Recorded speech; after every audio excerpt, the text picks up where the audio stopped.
তিনি এগিয়ে চলেছেন। আমরা লক্ষ্য করেছি আজকে আমি গত 5 তারিখের পরে আমার কাছে, আমি এত ছোট মানুষ হলেও আমার গ্রাম এলাকার একটি ছোট্ট একটি ঘটনা একটু বলতে চাচ্ছি।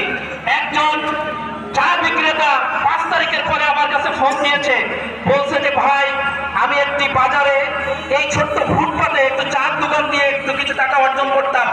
এই 5 তারিখের পরে আজকে নতুন করে আরেকটি দল এসে আমাকে বলছে যে এখানে আর দোকান দেওয়া যাবে না, আর যদি তুমি চার স্টল দিতে চাও তাহলে এখানে তোমাকে এত টাকা, তোমাকে টাকা না দিলে এখানে চার দোকান দেওয়া যাবে না।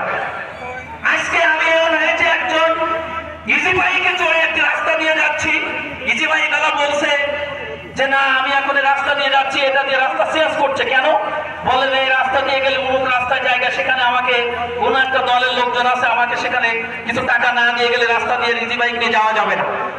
আজকে রিক্সাওয়ালা রিক্সাওয়ালা ভয় পাচ্ছে। আজকে একজন ইজি বাইক চালক সে নির্বিঘ্নে চাঁদা না দিয়ে রাস্তা দিয়ে হাঁটতেছে, দ্বিধাবোধ করছে, কি বলেন ঠিক কিনা? আমরা আজকের এই ইজি বাইক রিক্সাওয়ালা, দিন মজুর, কুলি মজুর সকলকে আহ্বান করতে চাই। আমাদের আমির যেমন বলেছেন এমন একটি বাংলাদেশ করতে চাই যে বাংলাদেশের একজন রিক্সাওয়ালা, শ্রমিক, দিন মজুর তার ন্যায্য অধিকার সে ফিরে পাবে।